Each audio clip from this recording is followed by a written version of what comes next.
Works, that's good.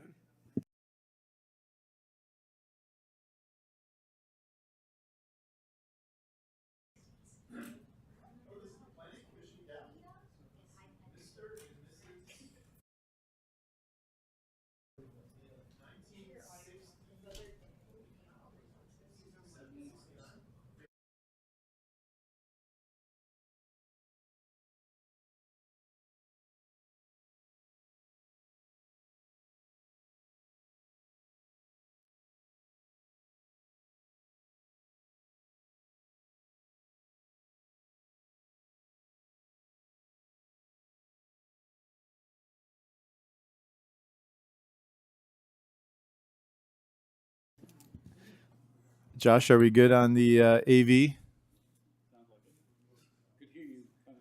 You can hear me?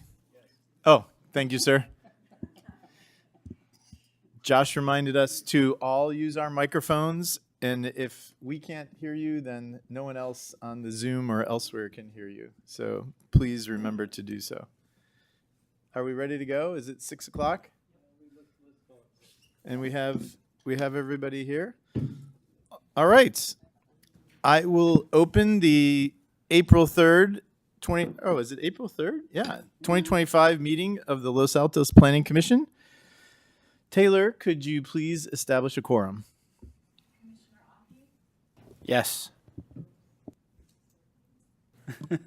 Okay, let's try that again. Commissioner Ahi? Yes. Commissioner Disney is absent. Commissioner Mensinger? Yes. Commissioner Steinle? Yes. Vice Chair Roche? Yes.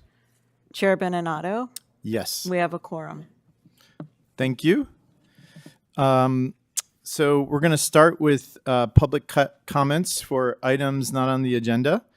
Our first order of business at most of these meetings. And we can, just a reminder to the audience for those who have not been here before, we can only take public comments from people who are present here, not on the Zoom or the YouTube.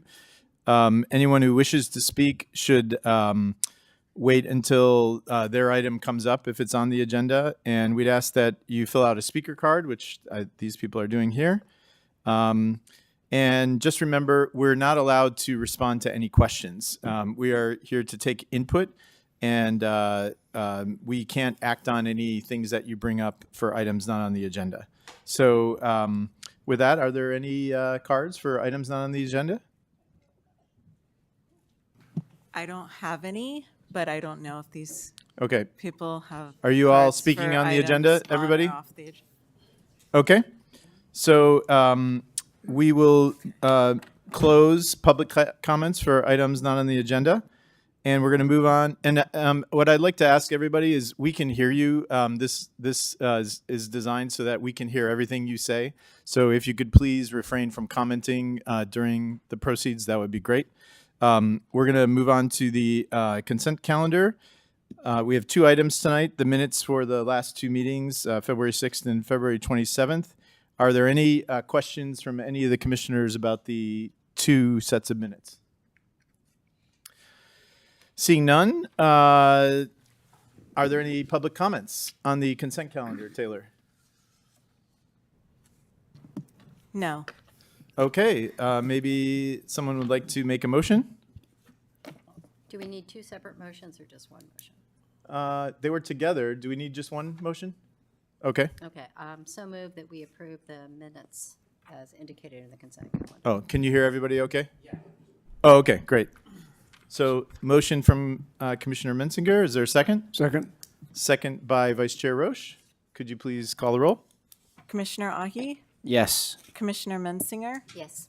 Commissioner Steinle? Yes. Vice Chair Roche? Yes. Chair Beninado? Yes. Motion carries unanimously. Great. So we're going to move on to our only public hearing tonight. We have one, which is item 3, the proposed zoning amendments for the Sherwood Triangle area. Our process for this, for those who have not participated before, is we'll receive staff's oral report, which supplements the written report that was published online in the meeting packet. Commissioners can ask some clarifying questions on the presentations. After clarifying questions, we'll receive public comment on staff's recommendation. And then after public comments, we'll move on to the commission discussion and potential vote. So I would like to invite staff to present item 3. Would that be Nick? Yep. Thank you, Commission. So tonight we're going to revisit what we had a study session for in March, which is for the rezoning of the Sherwood Triangle area. Yep, it is. So for background is that January 28th, earlier this year, the City Council did consider a private zone text amendment for properties within the Sherwood Triangle area, which is the underlying zoning is zoned CN or commercial neighborhood. The private zone text amendment was to anticipate or allow ground floor residential uses, which within the CN district.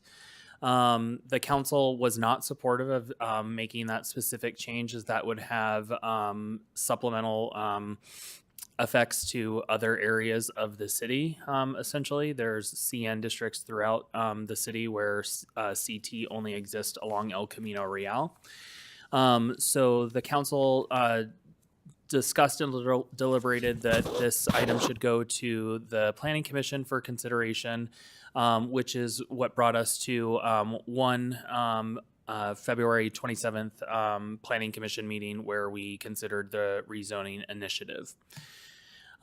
So in a quick summary or aerial of the site is predominantly the Sherwood Triangle area is what is graphically shown on the screen right now from the aerial image, as well as a strip of single family homes that are on the opposite side of Sherwood Avenue. So the Sherwood Triangle area in total is 42 parcels. Of that is they are all have the general plan designation or the land use designation, you might hear me say, of thoroughfare commercial or TC. And then of that, 39 parcels have the commercial neighborhood or the CN zoning district, and 3 parcels have the OA zoning district. That is actually inconsistent for all of the parcels, as they are all mismatched zoning from what they should be zoned pursuant to the land use designation. So with that being said, is the Sherwood Gateway Specific Plan was originally adopted in 1999 and has only really had one minor amendment, which was almost a decade after that. Which was some clarification and some tweaks to essentially the specific plan. Largely, we would refer to this document as a vision document.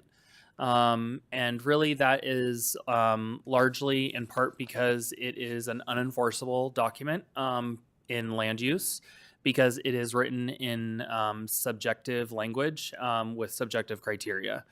That is not applicable specifically to all types of land use development. So if someone were to do a 100% commercial development in the area, they would be applicable to the regulations that are in there. However, we do not see new commercial square footage built in Los Altos standalone.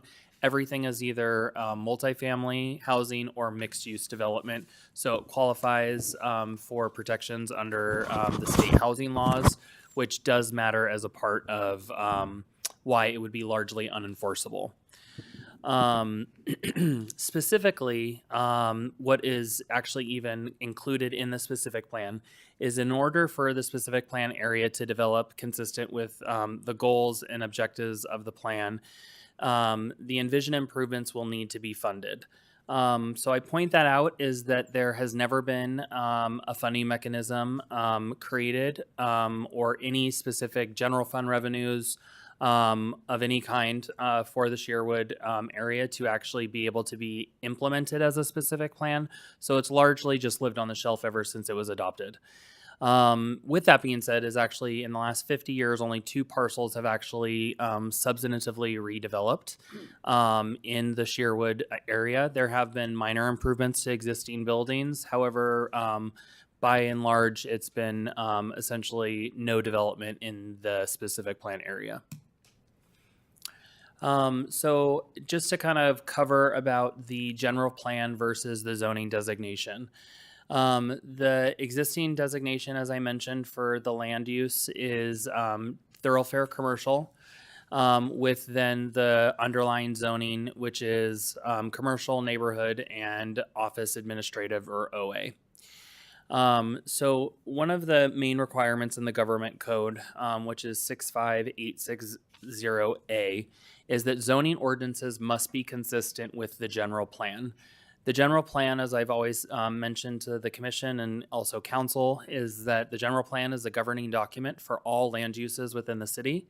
You are not a legal entity in the state of California if you do not have an adopted general plan. It is essentially the blueprint of how development is to occur for the future years. As I've mentioned, is that the zoning designations are inconsistent with the general plan land use designation. So largely the zoning designations for those parcels are unenforceable, meaning that they would take on whatever characteristics are the basic characteristics of the land use designation. So the general plan prevails in any instance when there's discrepancies or there's areas that are unenforceable of zoning when the general plan designation is not adhered to. SB 330, which is one of the very many housing laws that the state has adopted or reinforced over the last almost decade now, prohibits a jurisdiction from enacting any laws that would have the effect of reducing the legal limit on new housing developments within the borders or delay any new housing via administrative or regulatory barriers. What I will specifically say is that in regards to SB 330, a caveat and a specific limitation on all jurisdictions is that whatever the land use designation or zoning designation is, whichever one has the higher density threshold and limit is the one that will now prevail moving forward. So meaning the CT or the TC, land use designation, is what prevails for all parcels that are within the Sherwood Triangle area because it has the higher density threshold that would be applicable for the area. The city is actually legally barred from downzoning. So specifically, I will talk to because we've had some public comments from some housing advocates as well as residents that I believe are here. The city is legally barred from downzoning to R110 of the existing single-family homes. However, I will cover in one of the following slides why that's not actually an issue specific to the needs and desires of the property owners of those parcels. Just to quickly kind of go over what we did talk about in our study session, which was unanimously supported by the commission, is that the existing CN zoning district and then the CT zoning district largely would remain the same with the migration of rezoning all of the parcels to CT, with the caveat of essentially blending all of the setbacks to be somewhat reduced for the CT district moving forward. Typically right now, the CN is 0 front yard setback. Under CET, it would be 20. So now we're looking at doing 10. That's a reasonable kind of expectation of what we also see in the built environment today and what we're also seeing along El Camino Real. Side yard setbacks would deviate and be 5 and 10 feet, depending if it's an interior or exterior side. Rear setbacks would be 20 feet, which is consistent with the CN district, and then the existing parcels would take on the existing height regulations for the CT district. So it does just depend on what those prototypes of housing or mixed use or commercial were to be. So to kind of somewhat answer, just these are some identified main comments that were provided by the public as a part of written testimony is a concern about the existing single-family dwellings on Sherwood Avenue and their limitations potentially of the existing and then also the proposed. The single family homes that exist today that are along Sherwood Avenue under the CN zoning district are prohibited use. They are not allowed. So it is considered a legal nonconforming use. Our legal nonconforming section of the code limits essentially any type of expansion of a nonconforming use. That's very common for that specific type of limitation. However, most of the structures are also legal nonconforming in their characteristics of the development setbacks or height or whatever it may or may not be for a development standard. That being said, is that the nonconforming section of the Los Altos Municipal Code does allow for expansion of nonconforming structures. They're just not allowed to exacerbate the nonconformity. So, for example, is if someone has a nonconforming setback on one of the sides of their property, they would have to just jog in the portion of the building for the rear addition or the second story addition to adhere to the setback that's required today. So they would be allowed to make the improvements. They just have to essentially adhere to the new addition as a part of the development standards that are in place. The reason why that's significantly different than what has been previous in the past is that because they were non-conforming uses, they were extremely limited to pretty much no improvements. So that's why the single-family homes, which is just a handful, weren't really ever able to make other than aesthetic improvements over the years. They weren't able to really make additions. Under this zoning change from CN to CT, they would be allowed to expand. The allowed uses for the CT district, actually the setbacks would actually be more in favor under the CT district than the R110. And the uses that are allowed in the CT district is we allow mixed use, we allow commercial only, and we allow what is just called residential only. So instead of calling it single family or multifamily, it's residential only. So if it's just a residential use, it is allowed. So this would be something that would be allowed, and there would be a lot of the issues that they wouldn't run into. Additional public comment was provided that there would be an issue with the minimum lot area of the CT district. That is not a hurdle or a land use control that would actually impede anybody from developing. It would only impede someone as if they were doing a new lot subdivision. So if someone were to take an acre parcel and or something that's less than an acre and wanting to divide it into two, they'd have to adhere to the minimum lot areas, the minimum lot dimensions by creating a new lot. Now, if someone wanted to consolidate lots, we would allow that. So they would be able to bring them together. They'd be able to develop them, adhere to the other development standards, and so on. So minimum lot area really is never an issue unless someone's developing very large portions of land. We don't really have that even as a mechanism for anybody in the city for most of the land area left over that hasn't been developed. An additional comment was the objective design standards for the CT district, which predominantly are designed for mixed use or multifamily housing, would apply. That is true. I have a following slide that staff is actually going to request a modification to the proposal that was written, so the commission can consider that as a part of their recommendation to the council to include that modification. Which would then allow for any of the existing single-family homes to redevelop or develop and use the single-family design guidelines as their criteria, so that they're not really held to some of the bulk and massing and the step-back setbacks, so on and so forth, that are contained in the guidelines. Additionally, as I've already kind of mentioned, is that the CN district would allow for 100% development or 100% residential development. So that does include single family homes. Single family homes would not be impeded by any type of use restriction or limitation, which is like what's existing today.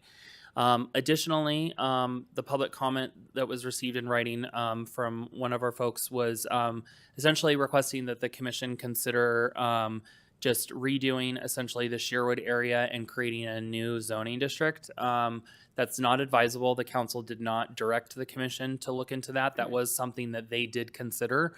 Additionally, that would not be a quick or cost-effective kind of way to go about achieving the things that we have as desires for that area, because it would require a general plan amendment. So it would require full CEQA analysis, and it would also require us to do some deep diving into some further, more robust community engagement. The reason why this is a little bit of a streamlined rezoning process is because the main blueprint, which is the general plan, already has the designation to be applicable for the CT district, which is the TC land designation. So it's quite simple, is that there's inconsistent zoning, but the general plan is there, and that's really the meat and potatoes of what's important for us to be able to apply zoning accurately. So the staff modification that I am recommending is included as a part of the consideration by the commission is to include a new subsection that would read as follows: is that all existing single-family dwellings in the commercial thoroughfare or the CT district shall be subject to the adopted single-family residential design guidelines. So they would be subject to what we are typically applying in the R110 zoning district for design standards. They would then, though, still get the benefit of the development standards of the CT district. That's how it would equitably be applied moving forward in the future, and it would help to remedy some of the concerns of potential future additions or improvements to people's single-family properties. So with that, this is the recommendation that's included in the packet, with the caveat if the commission accepts the modification as a part of the recommendation. And I'm available for questions. Great. Thank you, Assistant City Manager. Are there any clarifying questions from commissioners? I've Commissioner got a Mensinger? couple. Get close to the mic so they can Sorry, hear you. it's on. Nick, can you just clarify for me, when you were talking about the option that staff was going to propose to let them use R1 standards for existing single-family homes, does that mean on that side of Sherwood that someone cannot then consolidate 3 of those parcels and build a 5-story building that's allowed under the CT zoning? No, they would still be allowed to do that. It's just if they were to, in theory, I guess someone might want to buy their neighbor's property and just hold it as one. They would then just be held to the R110 for single family development, though. So it would have to remain single family in order for them to use the R110 guidelines. Now, if they were to consolidate and want to use the CT rezoning that would be applicable, then they would have to. That would probably look like a multifamily housing development of some kind, and then they would use the standards that are already in the CT district today.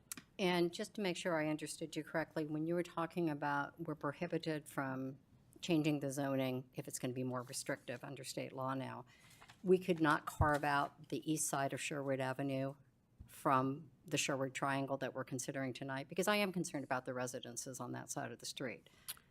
Can we just carve them out of this whole thing and let them be something else, R1 or whatever? I mean, just to make it a little easier for them to accommodate what they're interested in. So I've talked to, and maybe hearing some of their public testimony, I can kind of opine back to the commission. I've talked to some of the residents that have written about their concern, and specifically what they would be looking to do would actually be fully allowable and actually less restrictive than R110. R110 would be more restrictive for the development setbacks specifically than what for what they would be looking to achieve. So the development criteria would actually be more in favor for them to do some additions or redevelopment of their sites as a single family district. With respects to if we were to do nothing, they would actually be limited just like they are today, which I think they might talk about in their public testimony, is that they can't really expand. They've tried. They've all talked as residents that own on that side of the street previously, and that's why you really haven't seen much other than aesthetic wise of, just refacing the buildings essentially. And sorry, go ahead. Yeah, no, go ahead. Is there any way to protect them from someone consolidating those parcels and building a huge multifamily development on that side of the street? not regulatory. Thank you. All right, Vice Chair Roche. Let me follow up on a couple of questions here. Sherwood is not only on the east side of it, but on Sherwood and also on Acacia. There's more than single family on the Sherwood side that we're talking about. It's also throughout. Now, those would be, they're all basically one-story bungalow-style houses.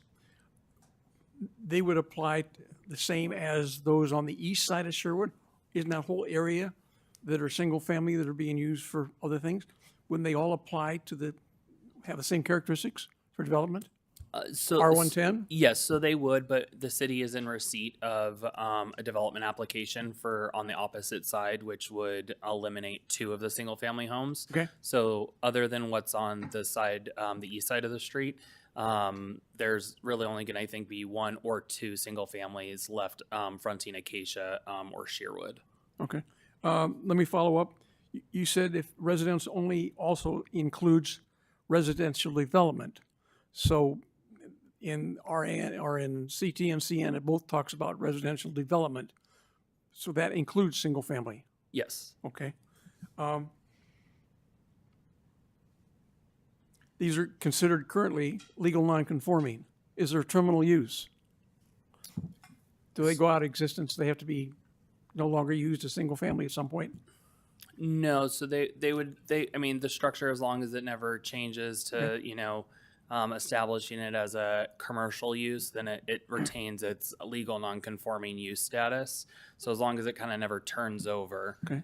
to something else, which we've kind of seen with Armadillo Willie's storage facility, essentially, that obviously you can tell was never intended to be a commercial facility, but it would not be allowed to return today Okay. under existing zoning standards to a residential use unless we change it. Okay. I'm almost done. No problem. These uses, these single-family houses on both sides of Sherwood and Acacia, then can be expanded. They can go 2 stories.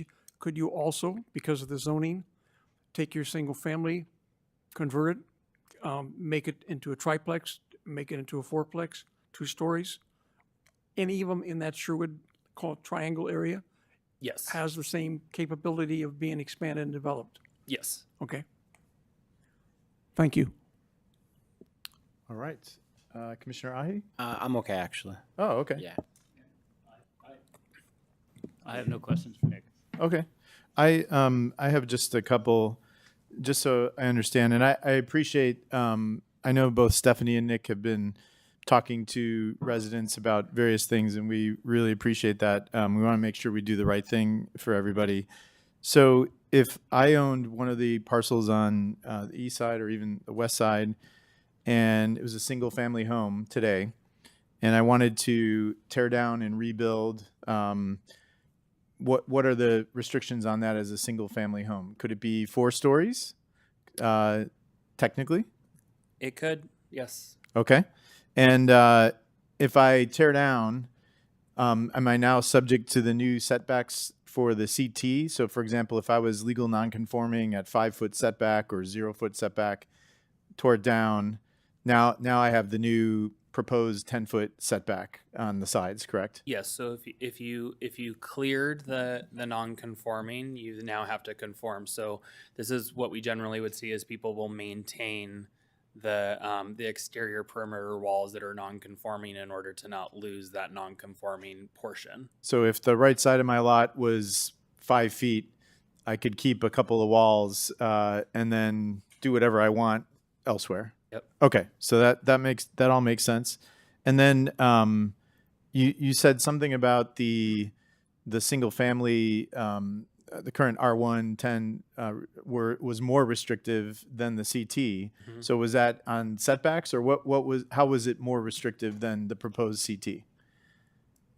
Let me pull it up really. And you don't have to quote every one. I was just curious, like, is it, I mean, we don't have FAR anymore, right? Floor area ratios. Correct. It would probably only be setbacks and minimum lot size or something like that. So lot coverage is one of them. Okay. Which is very limiting in the city of Los Altos, only 35%. where there's not a limitation of lot coverage for the CT. And then the height obviously is more restrictive in the R110. And yes, setbacks specifically are more stringent. So the front yard setback is 25 feet in R110. The side yard setback is 10 feet. And the rear yard is actually what would be pretty much the same. So yeah, and then another restriction too is that R110 has to adhere to daylight plane. Ah. The CT district does not. Okay. And so when you were saying you might have to notch something out, that's just like, for example, if you put on a second story, you might have to have that at the new CT side setback as opposed to if you were, say, at 5 feet or something like that, you step it back Yeah. and then can do whatever you want there. Yes, which the reason why that doesn't really matter in the city of Los Altos is because of our step back requirements. So if you were to talk to a structural engineer, they would opine that that's more costly to have a step back because you're going to have to do a moment frame. You're going to have to do something that is more engineering rather than just building a structural support, essentially member that goes all the way up for one wall plane. We require the step back already by virtue of the zoning code, period. So that step back requirement, we're already requiring higher engineered single family homes by virtue of that step back and not allowing one continuous vertical wall plane. So again, this for especially some houses that have not been able to benefit from improvements for well over 25 years since the specific plan was enacted, it's more beneficial to have it as least restrictive as possible so that they have more flexibility with their future improvements and endeavors that they might have. Okay. Any further questions? I knew you'd have another one. I could feel it. You could sense this Yeah. good warmth. Could you pull up the your staff modification Yes. where it talks about the R110? The new language, you mean? Yes. Yeah, the little paragraph. I was going to ask that question, but I let you. Well, see, I knew you were, and I thought I'd beat you to I it. didn't need to. I knew you were coming.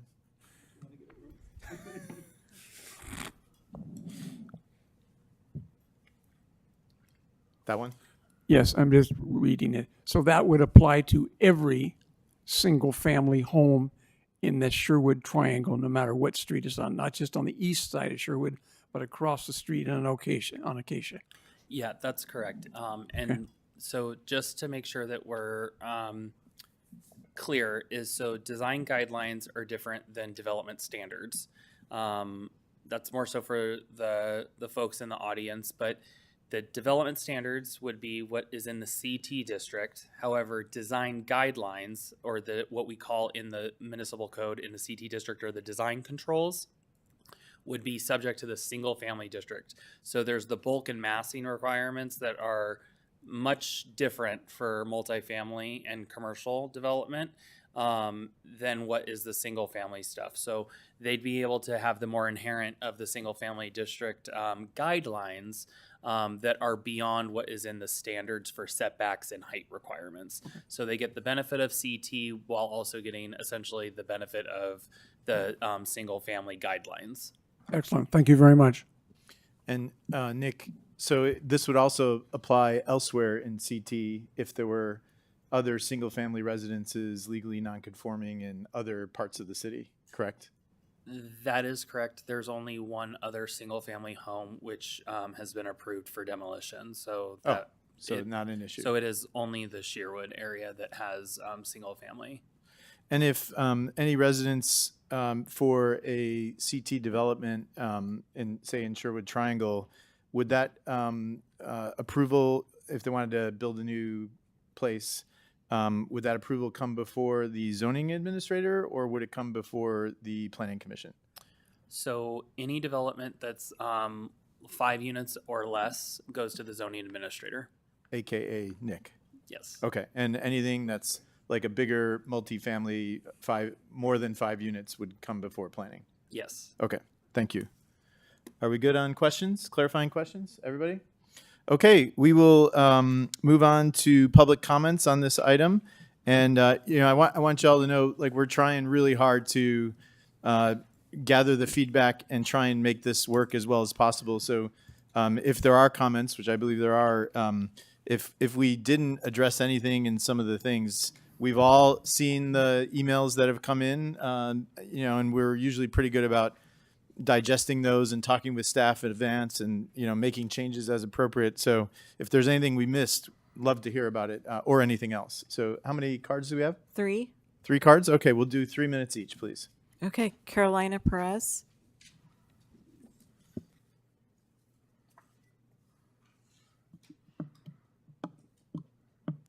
Hi, good evening. I'm Carolina. Wonderful to meet you. And thank you so much, Nick and Stephanie, for your really hard work on this. I'll keep it brief because I think that the overview has been really thorough, and I also really appreciate the questions from all of you on the Planning Commission. Just wanted to quickly introduce myself and say that I am a homeowner on that side of Sherwood Avenue and very much in support of repealing the Sherwood Gateway Plan and updating the zoning to be something that is more flexible and works for the residents. And one thing I did want to mention, just one addition to what we spoke about, is that I think right now the permitted use in the code is it's a little bit of one line. It just says residential development. And we've talked a little bit today about how we can elaborate on that and make it clear that there will be expansions and improvements to single-family homes. I will just share that my personal experience in going to the city and asking a little bit about what we can do is that in the past they have said it's a bit ambiguous. They pointed us to legal nonconforming and said there really can't be addition of a single square footage. And I think that in the future could be resolved if there is somewhere that we can clearly point to, so that let's say in 5 or 10 years, all of the great work that we've done today, we can actually reference it in the future. And so that's my ask as a homeowner, if there's some way that we can memorialize that so that when folks do come back and want to make improvements to their homes, they can. But otherwise, that's all I've got. All right, thank you. Thank you. Thomas DeRico.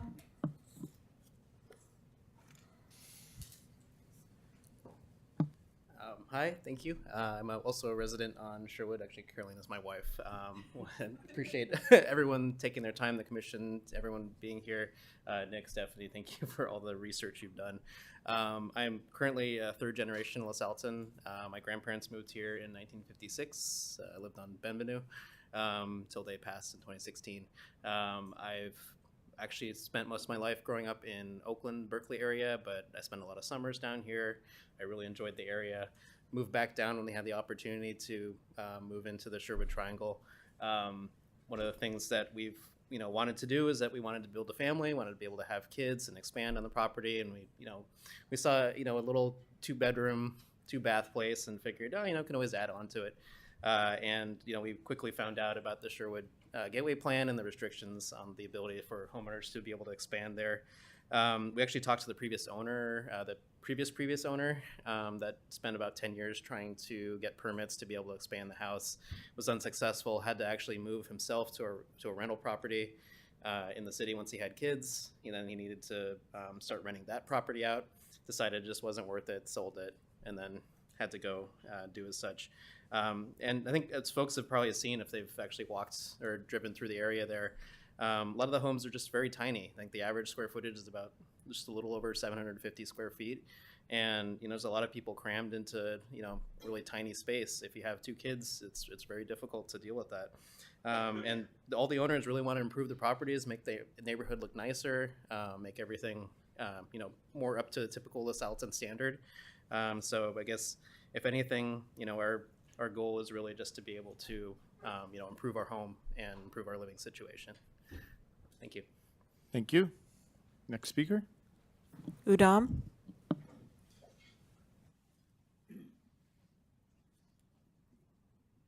Hello, everyone. I've lived on Sherwood Avenue for, I think, me, Shalvi, and my family. Could you speak up? We have lived there for almost 13 years, and we came to the city maybe like 6-7 years ago because we wanted to expand. We have two kids, and during COVID it was too crowded, and we wanted to expand, but because of the limitations, we couldn't do anything. So I'm glad at least now there are less restrictions, and we can expand, and finally maybe our kids can have their own rooms instead of sharing with each other. So, but like Carolina was mentioning, maybe we should put this in the record so in future, maybe we want to do it 5 years down the line. At least it's crystal clear what we can do, what we cannot do. Okay, But really appreciate everything you guys have done. thank you.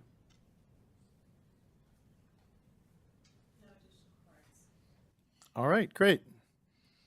I will close the public comment period and use my handy gavel here. So we're going to move on to discussion, and I defer to my colleagues if they have any comments they'd like to make or questions or anything. Why don't we start on this end? We'll start on this end. I very much appreciated Nick's addition of the language, and I very much support it because it's the one piece that makes this work, in a sense. All y'all out there that live on, it's a lovely place. I'm just down the street from you. I'm in the condo complex next to the gas station. So I walk by you all the time. I wave. You're very lucky, in a certain sense, that this is happening now, because the CT zone, and Nick, if we're redoing the general plan and the land use element, we ought to think of something other than commercial thoroughfare to call that, because it might have been true 25 years ago. It's not true now. And some of the comments were misled by the word commercial in there, I think. It's much more than that, and the name should reflect it. But it's basically the wide open spaces as far as development. You're getting things nobody else in the city gets. You're special. And actually you're benefiting now in the way that works. And with the additional language that Nick has suggested, which I think we should incorporate, you've got that. We have to be careful about putting things into the code, however, because the one thing we can't do is what's called spot zoning, which is what you're actually asking for. So that's probably not going to happen. But everybody knows the way it works, and that'll be fine. So I think that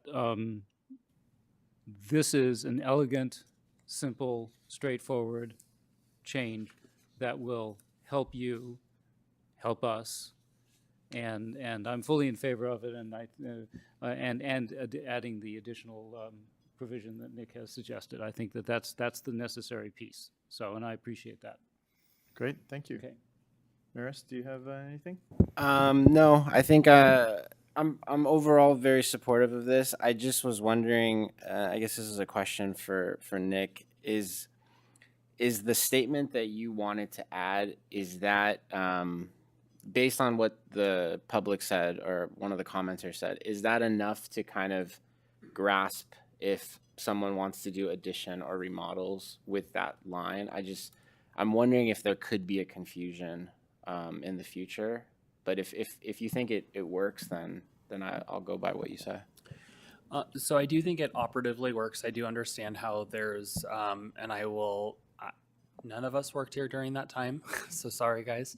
But I do understand there's been a lot of issues with any potential redevelopment applications. That's why we've only seen 2 in 50 years. Mm-hmm. With that being said, what any of the homeowners could do after this item gets adopted at council, if that were to happen, is they could submit for like a zoning verification letter where I would put pen to paper and write what the regulations are that are in place and what they're valid for. What I will say is that our non-conforming section, we actually do have that as a part of like our omnibus cleanup, is to kind of clarify exactly what can be expanded, to be able to make sure that there's no kind of gray area. But that's not a part of this code section.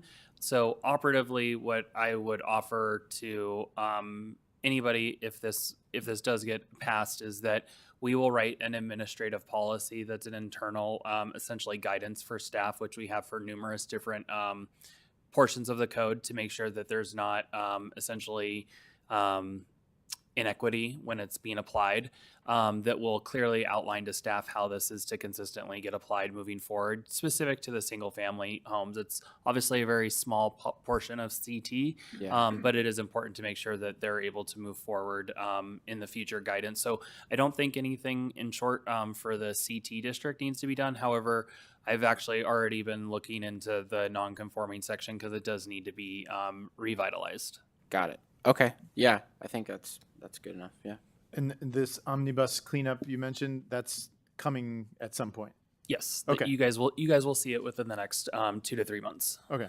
And I think for the residents who might be concerned, there's a record, there'll be a YouTube video of this meeting and what everyone said. So, and if that doesn't work, you know how to reach Nick now. So many of you probably have his cell phone by now. So how about on this side?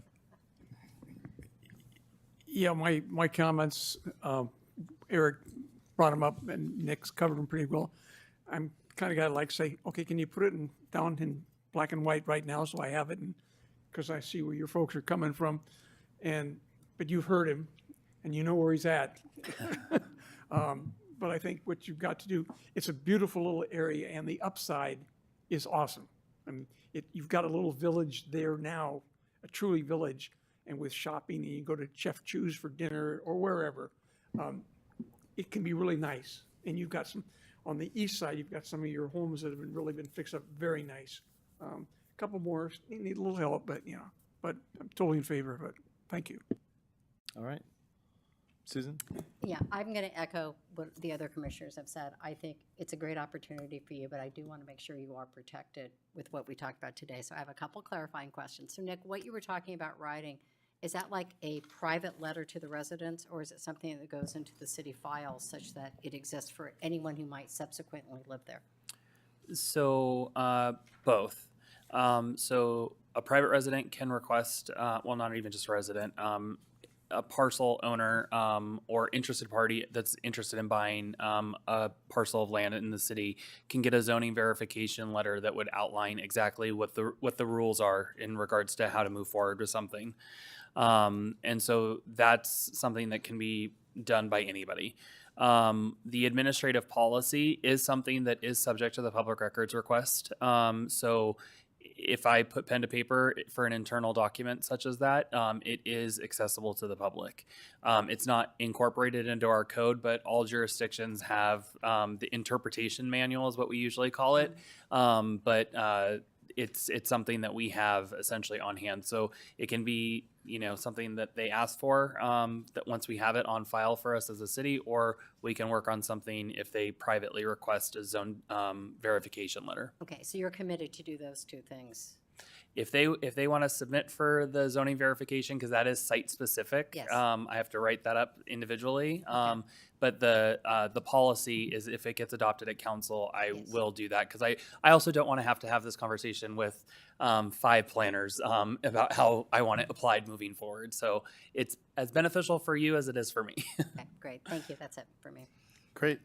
I am supportive as well, especially with, maybe some guidance on, requesting that this administrative policy be shared with whoever, from the get-go, as opposed to just burying it in the planner's handbook or what. I don't even know what you guys have. So with that, I would entertain a motion from one of my colleagues. I guess the question is this one motion or 3 motions? What would be the best way to handle it? So you can do it as one full motion together, because this is just a recommending action. The council will have to read them all Okay. 3 individually.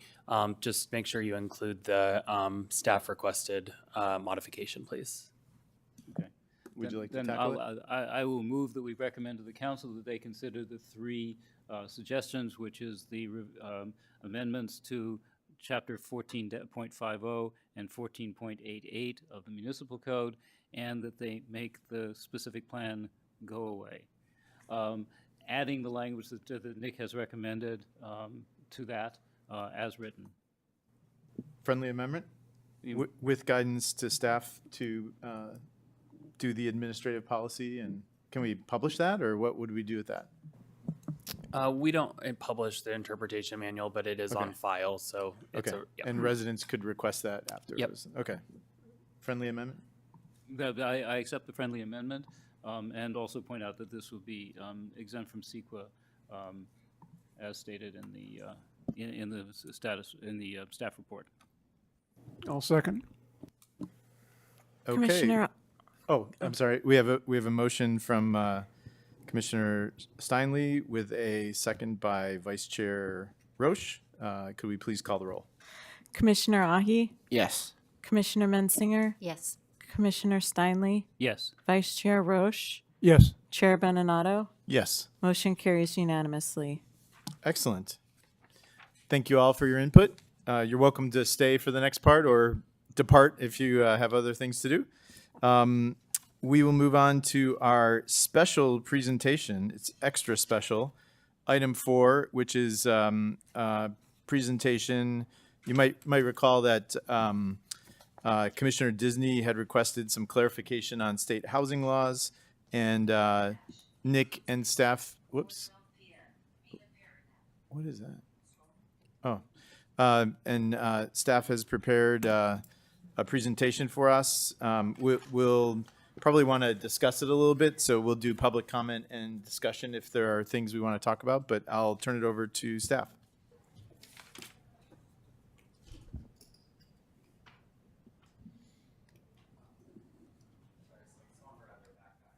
Oh. Full service. And the screen should start sharing. There we go. There it is.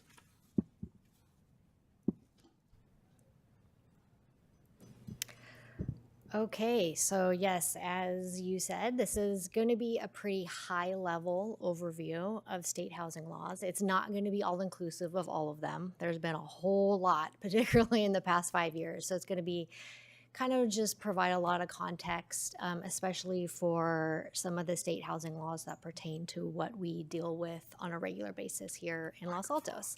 And me and Nick will be kind of tag teaming it. So you'll hear from both of us. Barely. I think we're having a little trouble hearing you. Oh.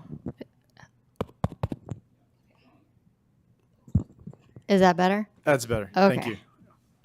Talk to them like you talk to me. I'm not very quiet, so. Okay, so first is the Housing Accountability Act. That's kind of the mother of the housing laws. So really, it was a state law passed in 1982 and strengthened by subsequent amendments in 2017 and 2024 with the intent to significantly increase the approval and construction of new housing for all economic segments of California's communities by meaningfully and effectively curbing the capability of local governments to deny, reduce the density of, or render infeasible housing development projects. Some of the key provisions, you can only deny or reduce density for projects if it doesn't comply with objective standards or results in specific adverse impacts on public health and safety. And what does it mean, specific adverse impacts on health and safety? Means, it's defined, a significant, quantifiable, direct, and unavoidable impact based on objective, identified, written public health or safety standards that can't be mitigated. Los Altos has codified objective standards for all commercial and multifamily districts. Something that a lot of people get confused about is that numerical standards, such as like a setback or a height standard, and objective design standards have equal weight and importance in terms of applying them to developments. So this is an example of like what is an objective design standard. So the first one is, no more than 10 feet taller than adjacent buildings. You can't just say must be compatible with adjacent uses. That's not objective. Reflect the look and feel of the community. You can read the objective version of that on the left. It's quite wordy, but the point is so that it provides the clear direction of exactly what that means. And then not result in privacy impacts. Also very vague, can mean a lot of things. One example can be, you have to plant non-deciduous trees at minimum of 15-foot intervals between setback areas that interface with existing residentially used properties. So those are kind of objective ways to achieve those standards. What are the implications for planning commissioners? So you cannot deny housing projects unless the project doesn't comply with objective standards and or results in a specific adverse impact on public health and safety. You cannot require subjective design changes at the meeting. And it requires a periodic evaluation of adopted objective standards to meet changing community views on design expectations. So we'll cover. I'm trying to read it on my iPad, so I have now turned off the volume. Okay, I don't want to hear myself twice. So also kind of what is discretionary versus ministerial? We get a lot of questions about that. So discretionary requires judgment, deliberation, and decision-making. An example of that as it pertains to housing developments is our single-family home design review, where we talk about bulk and mass and other things that, don't necessarily have an objective standard connected to them and can be interpreted by multiple people in multiple different ways. Ministerial means you exercise no personal judgment. Project review and approval limited to whether it meets the objective standards. An example of that is SB 9 projects now, as well as building permits. So some major ministerial approvals with streamlined review process. There was a law, SB 35, and its goal is to streamline the approval process for multifamily infilled projects in jurisdictions not meeting their housing production goals, ensuring a faster path for housing development. So it pertains to multifamily housing development, which is 2 or more units. It has to include 2/3 residential square footage, so it can't have some commercial. The general plan or zoning allows residential or mixed use. None of the housing occupied by tenants within the last 10 years can be demolished as part of the site. The construction is subject to prevailing wages. And it must include either 10, 20, or 50% affordable units, depending on where the city are in their housing production goals. And it has to be consistent with the city's objective standards. This does not include any eligible density bonus waivers or concessions. Any of those approved as part of the project is deemed to be conforming with your objective standards. Another kind of popular one is AB 2011, and its goal is to facilitate the construction of affordable mixed-use income housing by streamlining the approval process for projects on commercially zoned lands and along commercial corridors. So it's very similar to SB 35, but it means you can do stuff on commercial property. It allows multifamily residential development in infill areas zoned office, retail, and parking. It does the streamlined ministerial approvals, even if that's inconsistent with the general plan and zoning. A certain percentage of the units must be affordable depending on the type of units that are being built. And it is also subject to prevailing wage. So the streamlined ministerial review process means that the city has to provide a consistency review in 60 to 90 days after submittal and a decision in 90 to 180 days. We can only apply standard conditions of approval, and the planning directors, or what we're called, not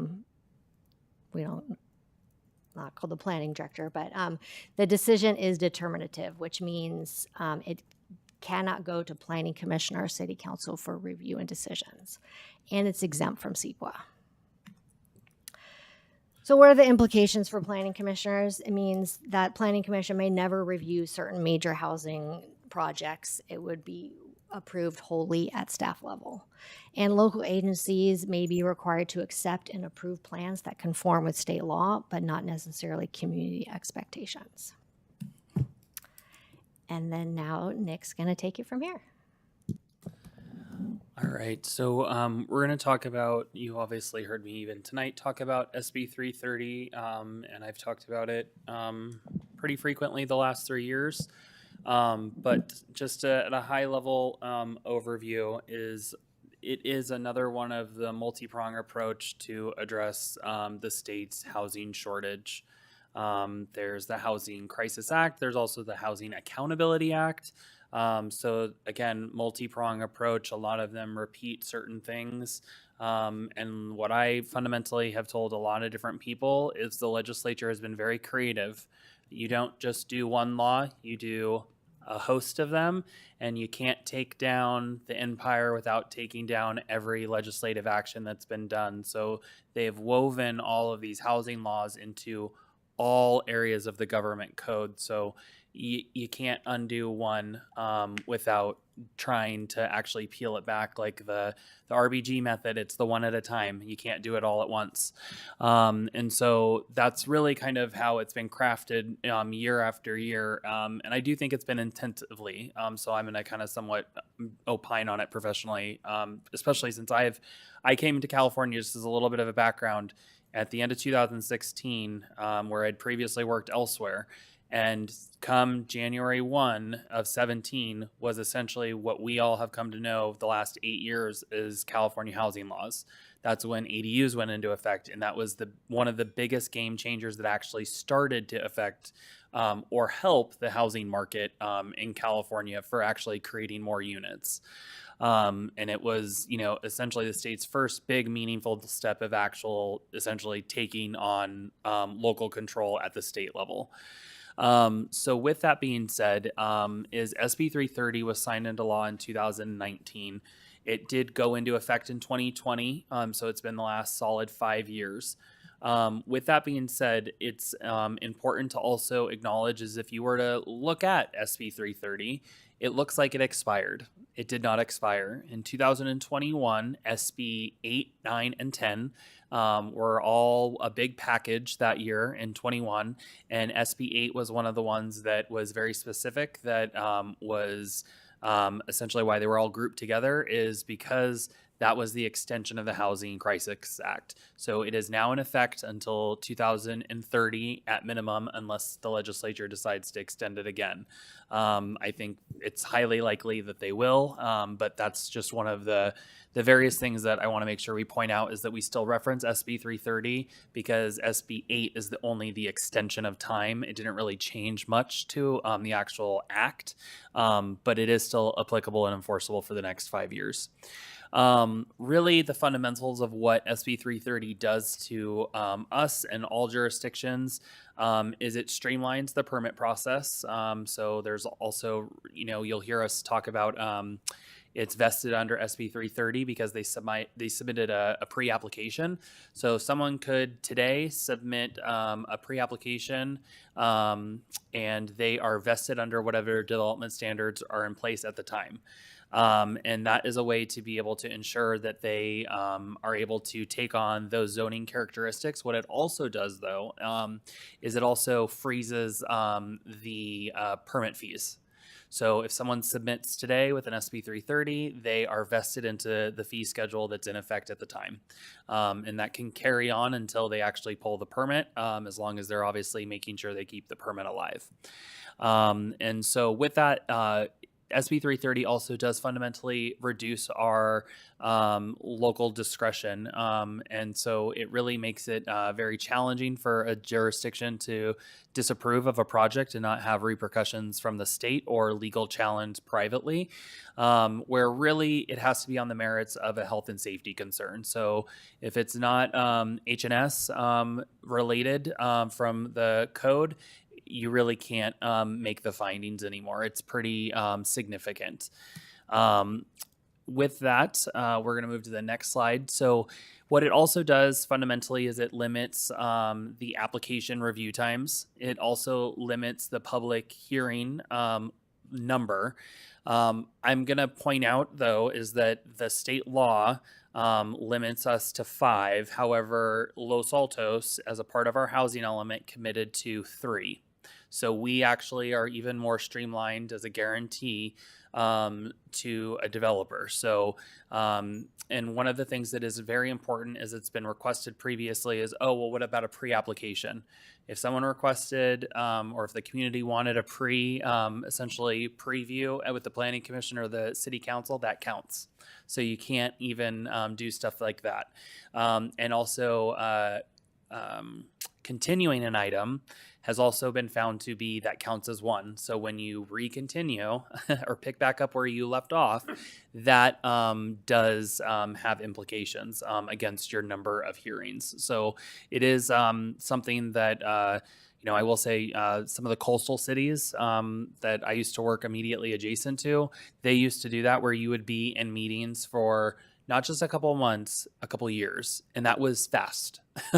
And you would go meeting after meeting, so quite rigorous. The SB 330 provisions also cover no net loss. So no net loss is a significant contributor to essentially a local jurisdiction's housing accountability.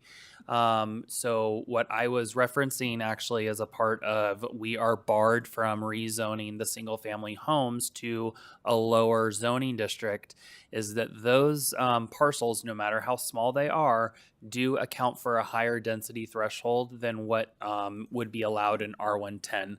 So if we were to, let's say, rezone the single family homes that were in Sherwood to R110 to be essentially, in theory, what makes sense, we have now downzoned. So whatever the mathematical equation of the land area were to work out to be the difference, we would now need to upzone somewhere else in the city. Like what I've said during the housing element process is the city really, or we don't really have anywhere else to go. And at some point it's a little bit of a kind of a break even, moment where you keep on going up and it's just going to cost more for the construction type. So it doesn't really actually make sense to rezone things to everything being, unlimited heights. So that's actually a real concern that we have to constantly monitor. And that's something that our housing manager, that she actually actively has to monitor annually to make sure. That then segues into the prohibits the downzoning, which is really actually no net loss is really what prohibits our downzoning. And then obviously protects existing housing, which is preserving existing housing units by also making sure that we're protecting them under no net loss. So it's again a multi-prong even in this one law by itself. So we're going to move on to builder's remedy. I'm not going to go into too much with this because knock on wood, the city only received one application, which it is still pumping through, so they are still actively attempting to work on it. However, what I've mentioned previously is this was a development we already had an application for. It's on First Street. It's going to be a multifamily housing. It's not really anything for us to squawk at.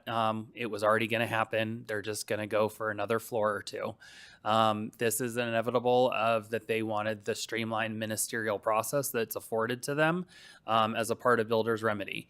Now, just to kind of quickly cover is builder's remedy is another one of the many state housing laws that's been woven into different areas of the government code, where if the local jurisdiction does not have a fully compliant and certified housing element by HCD by their due date, then they are subject to the builder's remedy. We, for argument's sake, were ready to be certified. However, HCD requested us to make some additional last minute changes, which gave one applicant the opportunity to come in. I would say there's other jurisdictions that have it much worse than we do. Saratoga, for example, I think has 12 throughout their very small city, which is quite large developments that they're faced with having to deal with right now. So for us, it's not that big of a deal, but it does open the door to essentially remove any zoning thresholds or limitations, really. Move on. So density bonus, which is what I love. No, So density bonus, I will say for all extensive purposes, it provides the developers with the flexibility of designing what they want to design, whether or not it's architectural style, height, and things that might be under zoning that inevitably end up physically precluding them.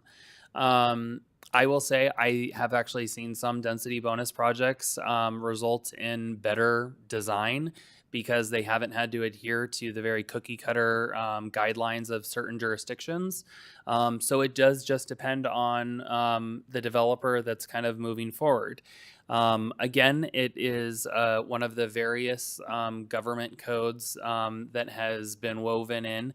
This is specifically 65915. It is a standalone section. However, it's important that I say this because a lot of folks don't really know density bonus has been around for several decades. It just actually hasn't been commonly used. And that's because various reasons. It wasn't really incentivized enough at the state level from the 70s when this law came out. But what it ends up doing is it provides a density bonus or residential density increase from whatever the base density is. You're then able to achieve upwards of 50% increase in your density.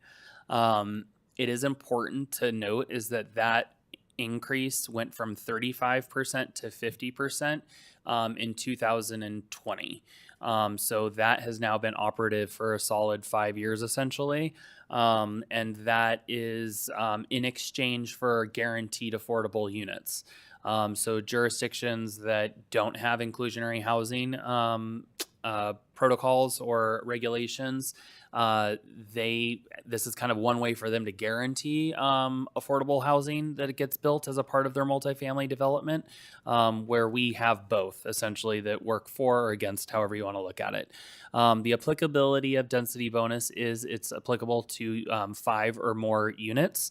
That's also one of the reasons why when Chair Beninato asked is certain housing types only go to the zoning administrator, and it was intentional, is that if it's less than 5 units, it will just go to the zoning administrator, because that is actually a threshold that some folks, when they're doing smaller lot development, are going to keep it under that threshold because they don't want to provide a affordable housing unit under density bonus or under our inclusionary, because 5 is the lucky number for inclusionary and density bonus.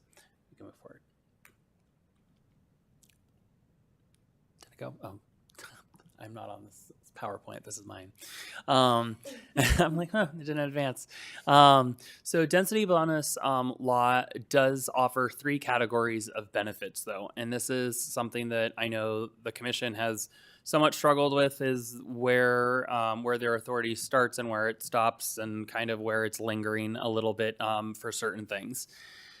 There's the 3 main categories is the additional units. The commission has no authority really over that at all. It's a mathematical equation based on what our base density is and what equation the law allows them to do. And then there's the 2 that are a little tricky, concessions and waivers. So they are used interchangeably a lot of times, depending on what is being requested. Both of them can be used for all extensive purposes as a modification of whatever our rules are. Concessions are somewhat attributed to a financial hindrance or benefit, if someone wants to argue it that way. And so that ends up being something that does kind of require a little bit more strings attached for them to kind of show their work per se.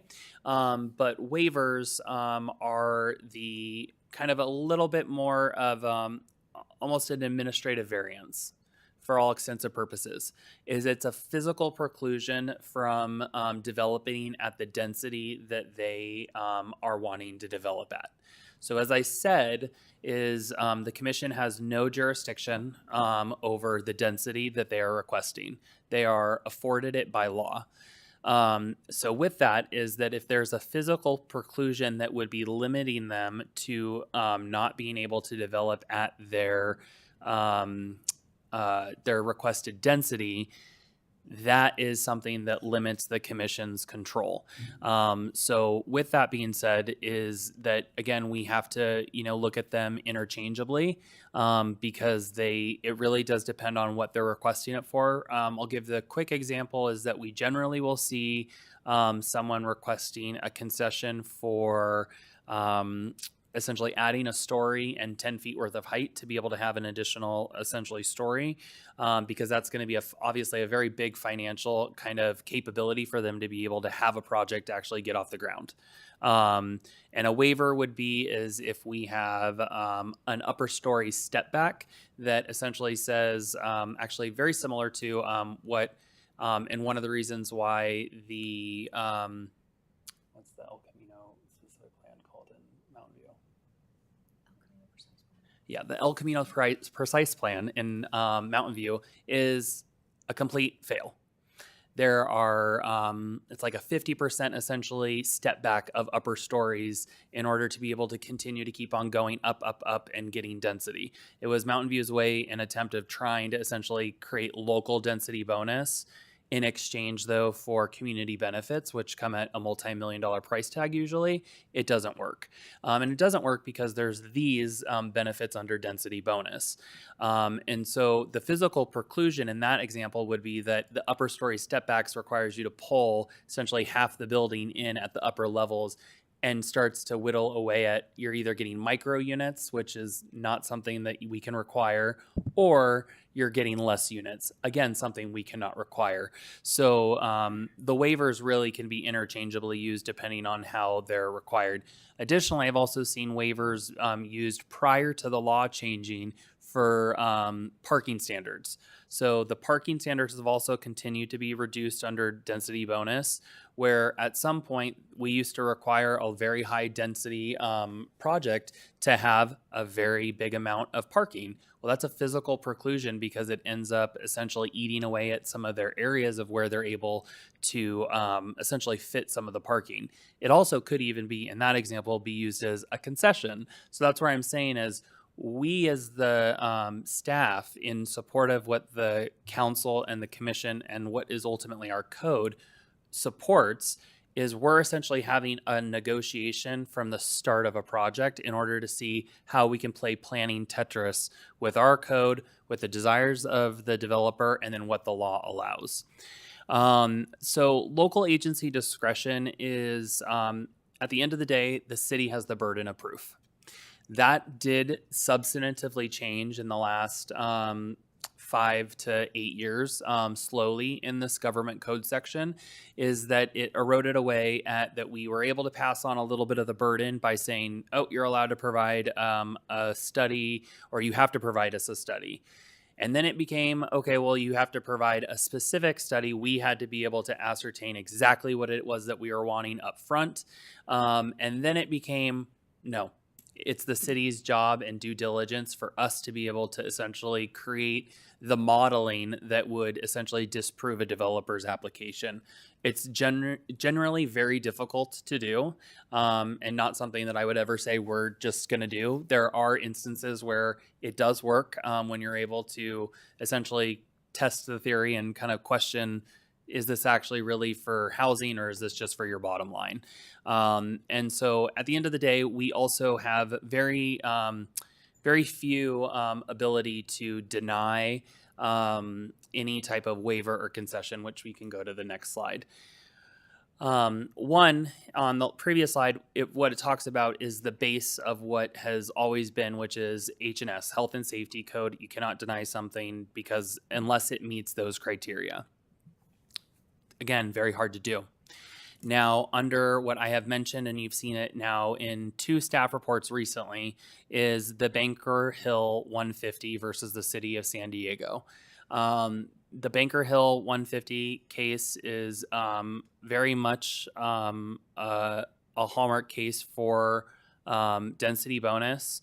That case did essentially now impose under case law that jurisdictions have zero ability to tell a developer what they can do, what they can request, and how their concessions, or from that concession, what amenities they are allowed to essentially request as a part of their concession. That's really the nexus of that defining case. So the Banker Hill case specifically was argued from some local landowners in the area that said, well, they could reduce the height and the density if they got rid of essentially the clubhouse, if they got rid of the gym on site, if they didn't have a pool, all these different things. And the court said, absolutely not. That is not allowed under density bonus. You cannot design a project from the dais, and we cannot as well. So we have to lean in on, thankfully, what we have, which is our objective design standards for at least the base layer of things. Otherwise, things such as the Banker Hill case, I mean, I'd have to look at it, what it ended up getting built at, but I think the original proposal was like 20 stories. If you're not familiar, Bankers Hill, it's 2-story, 3-story, old kind of quintessential downtown San Diego apartments. So it will change the vibe for sure of that area. But because of the limitations that they didn't have objective design criteria, they were not able to essentially hold that to that development to limit them to what it would or could be. So with that, our kind of key takeaways is state housing laws do have a specific goal of making the approval process and construction faster and less cost prohibitive. With that being said, it's also specific aimed at providing a level of certainty. The level of certainty is by even just limiting the number of discretionary reviews that are allowed. That's a level of certainty for some folks. One of the things that why we have the if it's 5 units or less rule for it to be able to go to the zoning administrator is that provides a level of certainty. There is a development that is now currently under construction that they specifically waited 6 months in order till that code section went into effect so that they did not have to go to the design review commission. They wanted a level of certainty so that they were not going to have designing from the dais. These various laws, they're achieved through reducing the jurisdiction's local land use controls. And all of our various processes that relate to reviewing and approving or challenging, in some cases, housing projects. Ultimately, it really does change the way that we review things. Like I said, planning used to be essentially a solid decade ago. We used to be able to almost design with an architect almost and say, you really should do this because it was the discretion of the city.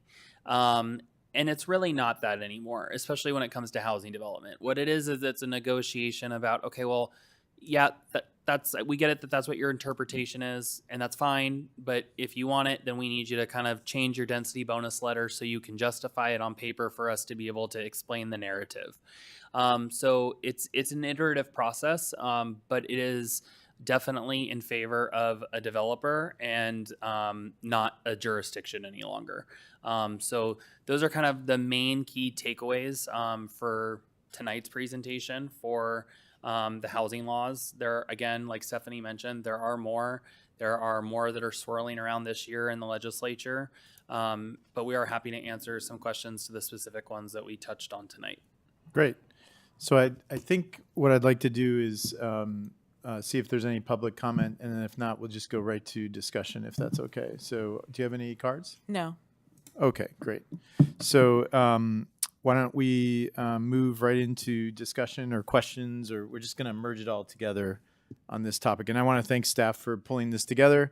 I know there were many requests to have this, and this should be like, standard training for future planning commissioners to watch this however many minute segment and then, ask follow-up questions. But anybody have anything? Go ahead. Sort of a general question. How's the guaranteed housing working? And I realize that's a big question. It seems to me that some of the projects are all studios that are being low-income units. And I don't know if there's any stats statewide. How many families are we creating units for families that are low income? You get a family, they got 2 kids, they qualify for the low income. Is this housing, guaranteed housing really working, or are we ending up with all studios and one-bedroom apartments for a very limited segment of the population? And that's one sort of question. And you know me by now about questions about parking. I think I've got one more after that. What can be done to provide parking, because we do not have any bus service downtown? There's the grade population that we have here in Los Altos. A lot of people don't ride bikes. And so there's a need for people to get around. Taxis don't exist per se. And the type of units that are being built, which it goes back to the first part of the question with studios, we're seeing that some of the units, the low-income units, are the unit next to the laundry room. So the unit next to the stairs or the elevator, the unit that faces the road where there's noise. Can anything be done to provide housing for those that need it, the low income? It's like the unit that I would like to live in, or anybody else. It's just general kind of questions. I don't know that you have exact answers, but thank you. So, to the parking one, there's very little that we can do as a local jurisdiction. This is my third jurisdiction in California in 3 different regions, actually 4th. No region, and I've been a part of 3 of the COGs, so the councils of government, and one was SCAG, which is the largest in the state. And no local jurisdiction or COG has any really kind of discretion or really even a silver bullet about providing some type of alternative. What I would say, and I'm very proud of it, I know that some people in the community aren't going to like it when it redevelops fully, but I am very proud that this community took a bite of the apple to rezone substantively the CT district. That is meaningful for people to be able to, that are of lower or moderate income, to be able to be in a major transportation corridor that has access to upcoming deployment of bicycle lanes, as well as bus systems, and future growth and development of that area will mean essentially increased ridership and then further kind of expansion of existing lines. The downtown area is a good example of where I think that's going to be kind of a little bit of a working way to go. That being said, is that what I've mentioned is that developers specific to downtown have never actually taken full advantage of density bonus parking regulations. They've always provided more. That doesn't mean that they provided what the city wanted, but there's what I've always said is that there's what the state allows, there's what the cities want, and then there's what the developer is actually willing to do, and they're actually in the middle. And so it's kind of a standoff on who wins, and ultimately the developer will win because it also used to be in density bonus specifically, used to be able to have to request it. It's not a request, it's an entitled to, so they changed that in that government code section as well. So parking is very, very limited to what we'll ever be able to do as a local jurisdiction. In regards to the dispersion of affordable units in a development. So that's something that I reached out to HCD for guidance after one of our more recent projects, and have a little bit of what their interpretation is of the laws in order for us to be able to amend accordingly. I told the commission as well as the council I'm not comfortable with amending anything to do with dispersion of units until I had something from them.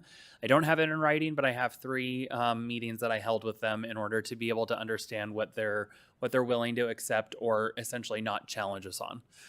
They did provide some guidance from some technical assistance that they provided other jurisdictions, so I'm happy to utilize that to my advantage. That's more than normal. So the dispersion of units is the rules are is that they're supposed to be fairly equitably dispersed. So they're not supposed to be in predominantly a specific concentration of the building. So I would say, for argument's sake, for El Camino Real, using that as an example, you could see a developer, and it might be different for different individuals. But a developer would be potentially interested in assigning the first floor or ground floor that fronts El Camino Real. However, there is a little bit of an argument that we do have to be delicate with, because for myself, I know how that those usually work. Those are usually the bigger terraced units that have more outdoor space because they're not cantilever decks, so they have a little bit more of a ground area. You can see that actually in a lot of the units that are on El Camino in town, or also the ones that are right immediately adjacent to Mountain View. I would prefer it actually for myself. So I'd be fine being in a market rate unit. So there's a little bit of the value system that we have to be careful with when we're applying that. Now, that being said, is if we had, and they did used to try and do this in certain jurisdictions where they'd have a concentration of them all over by the dumpsters. That's not acceptable. Now, though, there's the argument's sake, though, where some folks have made, I believe, oh, they're all by the elevator. That's a value system thing where, kind of like in a hotel, I don't actually want to be by the elevator. Now, that being said, my father, who has a significant disability, wants to be. So there's that value system situation that you kind of have to deal with, specific with dispersion of units. So it'll be interesting for us to kind of navigate that, because I want that to probably more so be a study session, because I don't want to have to take a bite of the apple and kind of iteratively come back with the commission, because I do think that's kind of one of those things that you don't want to have a specific concentration.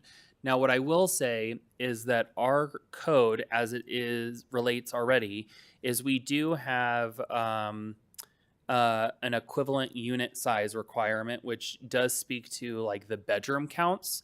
Now, one of the things that we did see, and I actually did ask HCD about this, is about bathrooms. If you remember, we just had that with the El Camino project. That is something that we could require by code, though, so it has to be in the code, is that we could amend our code to say equivalent bedrooms and units of for the affordable units. So if the average is a 2-bedroom, 2-bath, and that's what they have to provide us as an affordable, we could amend our code for that provision.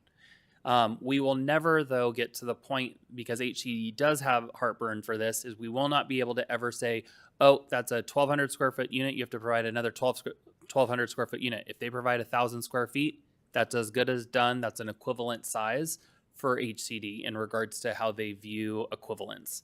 So there's kind of all those moving parts that we, will be able to explore in the coming months. Thank you very much.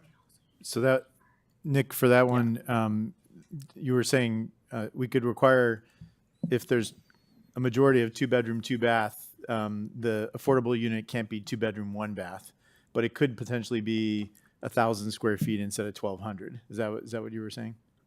Yeah. So if it's going to always depend on what the proposal is of all the market rate units, I because see. there's also a way to manipulate the math, Right.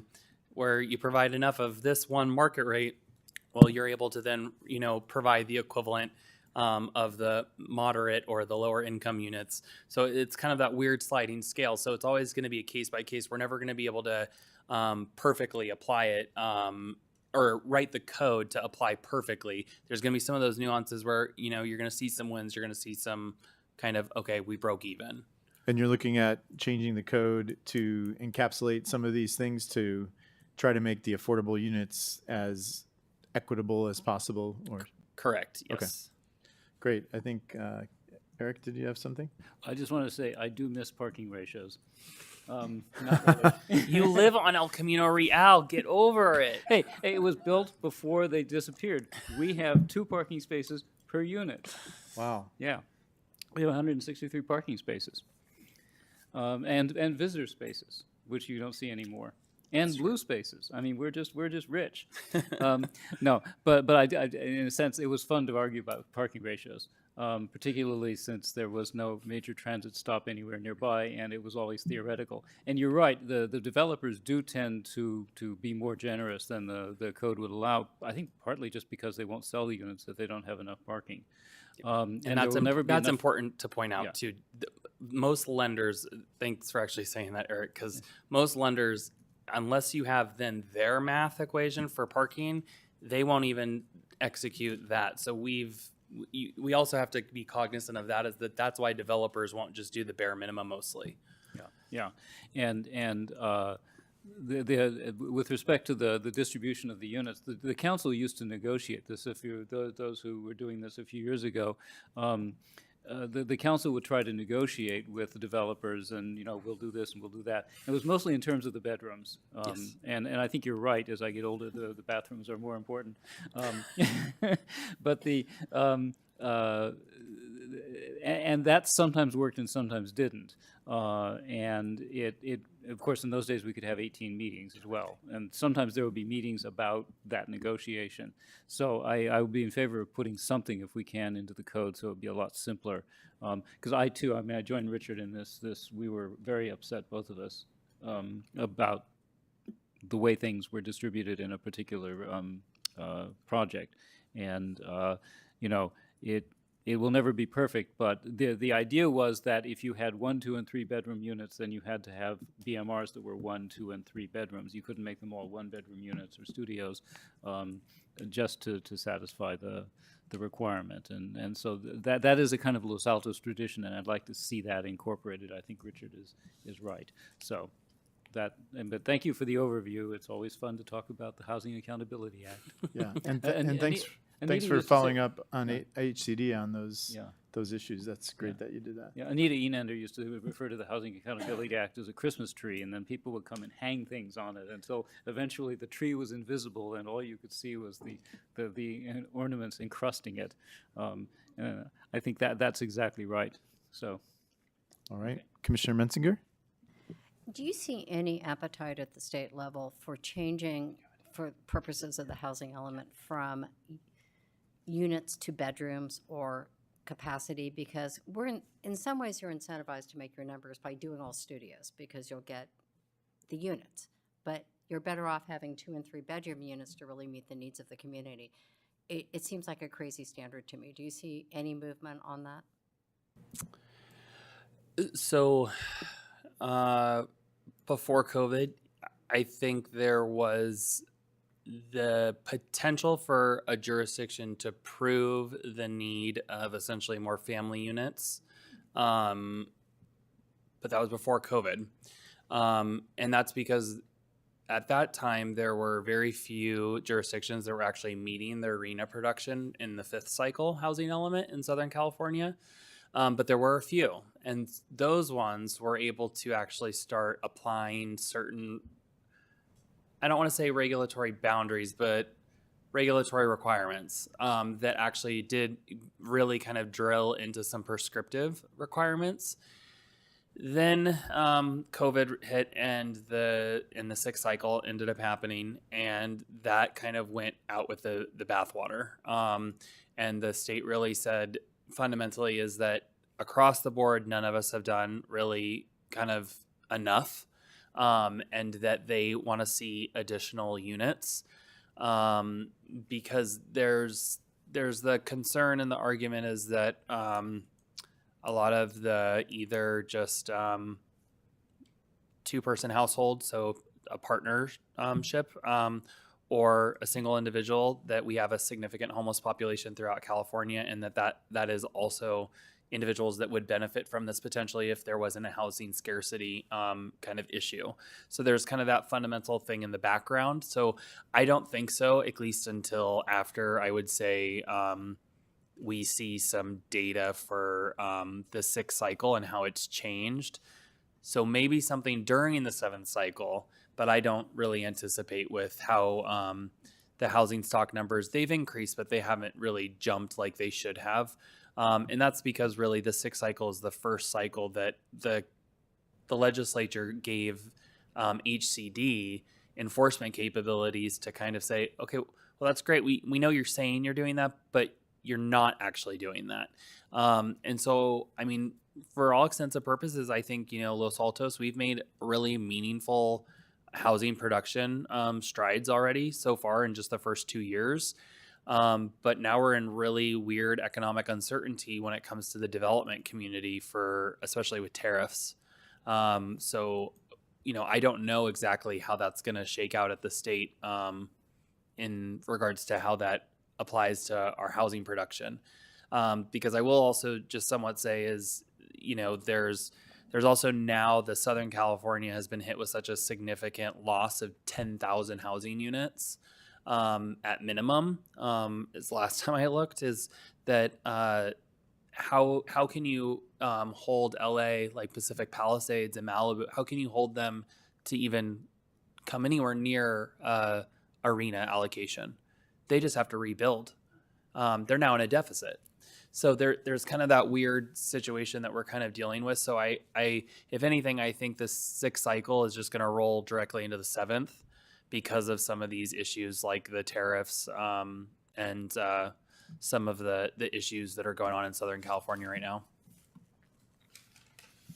I did not have tariffs on my bingo card tonight, but thank you for bringing that up. Commissioner Ahi? Yeah, I thought great presentation, very informative. I would love to see more housing laws come, especially those that are helping small to medium-sized developers. I think that I know a lot of small to medium-sized developers like myself who basically are kind of just sitting on projects because basically it's just not worth kind of going all out, and they don't really know what to do. So if there was just more that was targeting smaller projects, I think that would be really great. I also think, as someone who has dealt with a lot of stressful projects, I think that after you get your entitlements and you start construction, I feel like that's where a lot of complications come. And unfortunately, you're not really protected with a lot of these laws. And so whether it's lawyers that I've spoken to or HCD filing complaints, there's really nothing they can do to help. And so a city can kind of twist your arm during the construction phase. That's actually, I think, just as hard as the permitting phase. And there's not a lot of laws for developers at that part. So I hope that eventually gets part of the discussion so that the whole process can be easy and not just the permitting stage. But yeah, just my 2 cents. And I will just mention is that right now there's AB 306, which is in the legislature. It's been advanced to the Senate now for their review.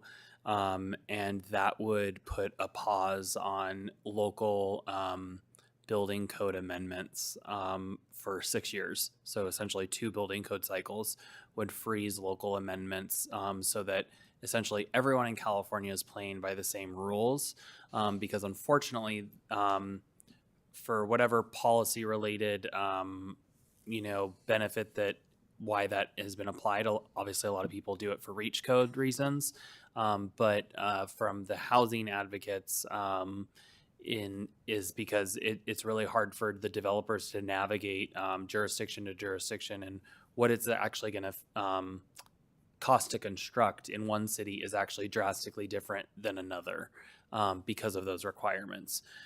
When it really, for building code compliance, that really should only ever waiver is when you're dealing with construction typology changes. Or like when I was in Southern California, we had an inactive fault going through one of the jurisdictions I worked for. So that required very specific seismic kind of improvements and armoring the coastal bluff in order to be able to do that. So those are kind of those nuances, but with the reach code specifically or different other specific modifications that have been kind of swirling around at the state and local jurisdictions is AB 306 is kind of now in the legislature's court right now about freezing it to allow for essentially some kind of standardized rules moving forward. All right. I think that's it on the special presentation. And thank you again to staff for pulling that together for us. We really appreciate it. And anybody who's absent tonight will be tested later on the material tonight. Let's move on to commissioner reports and comments. Anything from anybody? I have one to report. I had the pleasure of attending the Planning Commissioner Academy with Assistant City Manager Zorns, who was on a panel and did an excellent job representing the city, as always. Really good content. I mean, some of it gets a little tedious, but I would recommend if any of you get an opportunity to go. It's every year it alternates back and forth, right? So I think next year will probably be Long Beach, so you get to go hang out in Long Beach. But yeah. Yeah, it's very good. Okay, and then let's move on to potential future agenda items. Anything from anybody? I had one question. There's been a lot of talk about wildfires and fire safety, and I've recently learned about Zone 0 and Zone 1 and all this stuff. Is that stuff that we might implement in code, or would that be coming from the city council if they wanted to mandate, hey, we got to cut back the brush next to the structures, or is that planning commission? Is that city council? Where would that come from if there were to be changes around fire safety in Los Altos? So it would either live in like the miscellaneous property regulations, which is not for the planning commission, or it could be implemented through the building code, which also will not go to the planning commission. The planning commission will have some purview over the safety element, which I'll at least say to the commission is that there's going to be things in there that we think that should be in there because it's called the safety element, but it's just the governing document that then if we see that there's specific things like a very specific and detailed, let's say, evacuation plan, that's then what we would do as a subsequent implementing document, very much like you have your general plan and then you have a zoning code. So if we needed something that's more specific and tailored for the community for something like that, then that's where we would go for it. But there'll be overarching principles that are in it for safety related topics. So you wouldn't also, just because that will be coming to the commission soon, but we could see the council directing staff to incorporate something like that in other areas of the municipal code. Okay, great. Just for my colleagues' benefit, we had one of the world experts in wildfires from Stanford recently, and it's amazing. He predicted Pacific Palisades, and he recognized 3 jurisdictions: Pacific Palisades, Los Altos Hills, I believe, and Moraga. And so we're in the one down, and hopefully not more in the future. But what was surprising to me is the way structures burn and the embers hit the wall, drop to the ground, and all that nice wood bark that we all put around our houses, it's also known as kindling. So just, things like wood fences connected to stucco structures, that's how the fire gets into your house. So it was really eye-opening to kind of look with this new lens around what could potentially burn your house down and what we can each do individually as well as collectively, because it really does take a village in this case. Because if I don't do the work on my house and you're next door to me, if mine goes down, yours is likely to go down too. So just really interesting stuff. So anyway, I think we're done. So we are adjourned. Can I just ask Stephanie, what future, do we have meetings every 2 weeks, or are we being canceled, or? So the next regularly scheduled meeting, April 17th, will be canceled. April 17th, canceled. And we are also working on the requested walking tour, probably later in the spring. Yeah. So one thing I'll at least mention, just so you guys know, is even though, like I've mentioned tonight, we do have a couple upcoming kind of code amendments or like a study session. So if something deals with like a prescribed use, it slows us down now. The state now requires 20 days of public hearing notification rather than the standard 10. So it doubled in time.